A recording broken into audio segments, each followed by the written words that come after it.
இந்த விவிபேட் எந்திரங்கள் வந்து முழுமையாக கிடைக்க வேண்டும் என்று காலையில் கூட தலைவர் கூறியிருக்கிறார்கள். அதனால் வந்து இந்த விவிபேட் எந்திரங்கள் அது முழுவதாக அந்த விவிபேட் சீட்டுகளை பெறுவது வந்து நடைமுறையில் இந்த ஒட்டுமொத்தமாக அந்த அனைத்து மாநிலங்கள் மற்றும் யூனியன் பிரதேசங்களில் நடைபெறும் தேர்தலில் வந்து சாத்தியம் இல்லை, இப்போ உடனடியாக அது சாத்தியம் இல்லை என்று கூறுகிறார்கள்.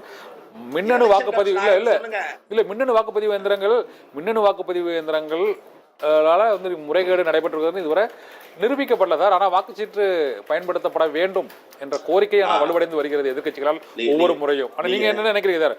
இவிஎம் மிஷின்ல வந்து மோசடி தான் நடக்குதா?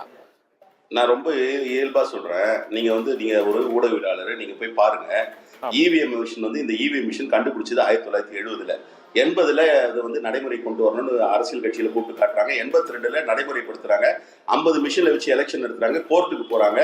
உச்ச நீதிமன்றத்துல அந்த தேர்தலை ரத்து பண்றாங்க. அப்போ உச்ச நீதிமன்றம் சொன்ன பாயிண்ட் ரொம்ப வேலிட். இந்த சிஸ்டம்ல வாக்களிக்கிறவங்க அந்த சின்னத்துக்கு தான் வாக்களித்தார்கள் என்பதை உறுதி செய்வதற்கான அமைப்பு இல்லை என்று சொன்னார்கள்.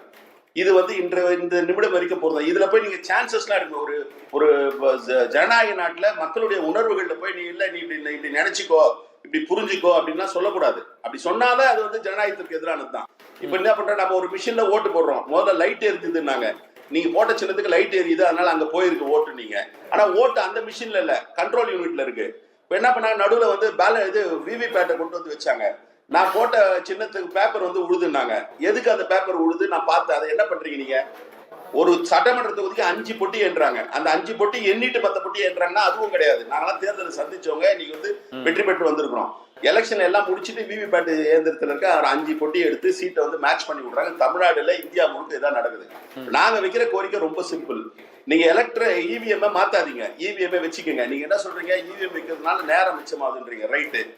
இவிஎம்ல நான் போடுற ஓட்டு விவிபேட்ல உழுதுல சீட்டு, அந்த சீட்டை எடுத்து வச்சு எண்ணுங்க. என்ன என்றது ஒரு 4 நாள் ஆனா உங்களுக்கு என்ன கஷ்டம்? என்ன இதுல பெரிய கஷ்டம் வரப்போகுது? ஏற்கனவே எல்லாம் எண்ணி அறிவிக்கலையா? ஏன் இப்ப தேர்தல் முடிஞ்ச உடனே அடுத்த நாளே நீங்க தேர்தல் முடிவுல அறிவிக்கிறீங்களா? 3 மாசம் எடுத்துட்டு போய் வைக்கிறீங்க பொட்டிய.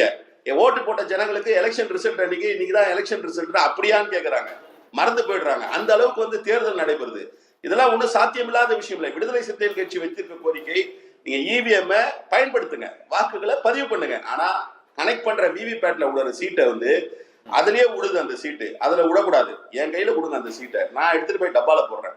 இதுக்கு முன்னாடி ஓட்டு போட்டவங்க டப்பால போட்டாங்க, டப்பா ஓபன் பண்ணாங்க, கவுண்ட் பண்ணாங்க. இன்னைக்கு நான் போடுறது ஒரு மிஷின்ல, நான் பாக்குறது ஒரு மிஷின்ல. நான் போட்ட மிஷினையும் எண்ண மாட்டீங்க, நான் பாக்குற மிஷினையும் எண்ண மாட்டீங்க. போட்ட மிஷினையும் எண்ண மாட்டீங்க, பார்த்த மிஷினையும் எண்ண மாட்டீங்க. பார்த்த மிஷின்ல இருந்து கனெக்ஷன் போது ஒரு மிஷினுக்கு, அந்த மிஷினை நீங்க இதெல்லாம் ரொம்ப சிம்பிளா ஒரு எளிய மக்களுடைய பார்வையில இருந்து அணுகுங்க.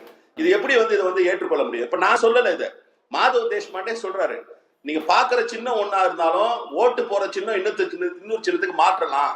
இதற்கு சாத்தியக்கூறுகள் இருக்கு. இது எல்லாத்தை விட அடிப்படை இருக்கிற எல்லோருக்கும் அறிவு இருக்கிற எல்லோருக்குமே புரிந்த ஒன்று, அறிவியல் என்றாலே அது மாறுதலுக்கு உட்பட்டது. அறிவியல் இருந்தாலே அது திருத்தத்திற்கு உட்பட்டது.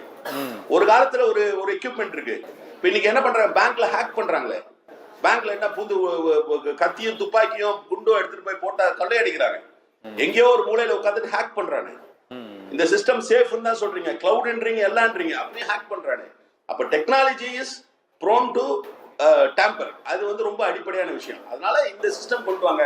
பாரதிய ஜனதா கட்சிக்கு தேர்தல் மீது நம்பிக்கை இருக்கிறது, மக்கள் மீது நம்பிக்கை இருக்கிறதுனா ரொம்ப தைரியமா அதை செஞ்சுட்டு போட்டுங்க, ஒன்றும் தப்பு இல்லையா? அப்போ ஒரு முடிவு வருதுன்னா அந்த முடிவு எதுவாக இருந்தாலும் நம்ம ஒத்துக்கொள்ளலாமே.